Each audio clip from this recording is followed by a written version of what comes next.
மன்னிப்பு தூய அன்பின் வெளிப்பாடு.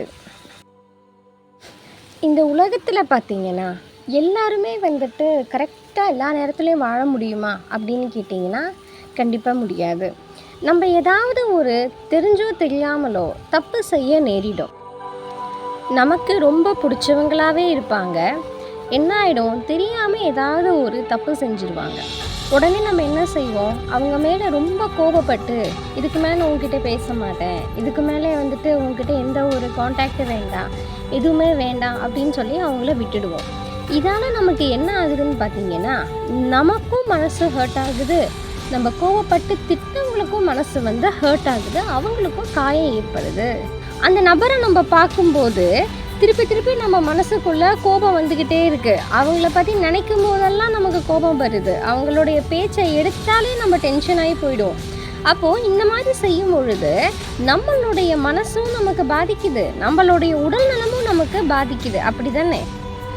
அப்போது நம்ம இந்த மாதிரி அவங்கள திட்டோமே, அவங்க எவ்வளோ மனசு கஷ்டப்பட்டிருப்பாங்க, நம்ம தெரியாமல் பண்ணிட்டோமோ, திருப்பி போய் பேசலாமா வேண்டாமா, இந்த மாதிரி கூட சிலருக்கு எண்ண ஓட்டங்கள் அவங்களுடைய மனசில் வந்துட்டே இருக்கும். ஏன்னா அவங்க ரொம்ப நெருங்கிய நண்பர்களாகவோ இல்லை உறவினர்களாகவோ இருப்பாங்க.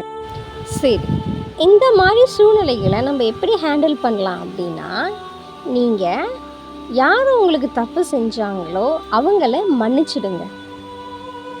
அவங்க தெரிஞ்சவங்களா இருந்தாலும் சரி, தெரியாதவங்களா இருந்தாலும் சரி, அவங்க பண்ண தப்பை மன்னிச்சு விட்டுடுங்க.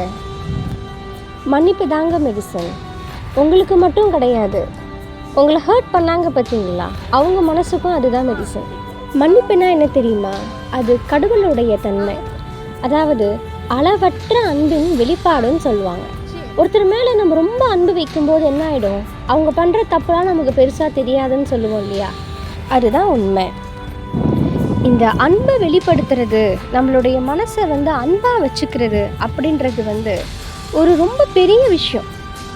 அப்போது நமக்கு தப்பு செஞ்சவங்களை பார்க்கும்போது நம்ம மனசில் அந்த எண்ணம் வருது இல்லை, அவங்கள பார்த்தோன்னே எரிச்சல், வெறுப்பு, கோபம், இது எல்லாமே அப்படியே மாறி போயிடும். எப்போது உங்கள் மனசு அன்பாகும் போது, அவங்க மேலே அன்பை காட்டும்போது.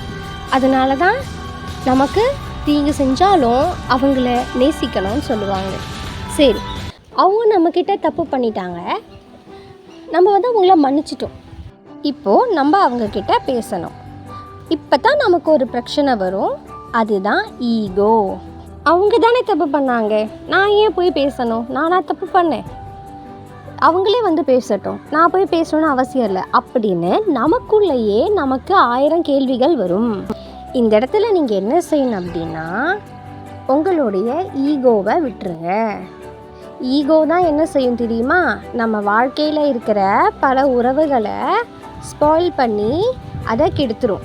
உறவுகள்னு சொல்லும்போது அவங்க நம்ம குடும்ப நபர்களாக இருக்கலாம், நம்மளுடைய நெருங்கிய உறவினர்களாக இருக்கலாம், நம்மளுடைய நண்பர்களாக இருக்கலாம், நம்மளுடைய தொழில் செய்கிற இடத்துல, பணிபுரிகிற இடத்துல வேலை பார்க்குறவங்களா இருக்கலாம், நம்மளுடைய வாழ்க்கை துணையாக இருக்கலாம், இல்லை வாழ்க்கை துணை ஆக போகிறவங்களா இருக்கலாம், இல்லை பிள்ளைகளாக இருக்கலாம், எப்படி வேணாலும் இருக்கலாம்.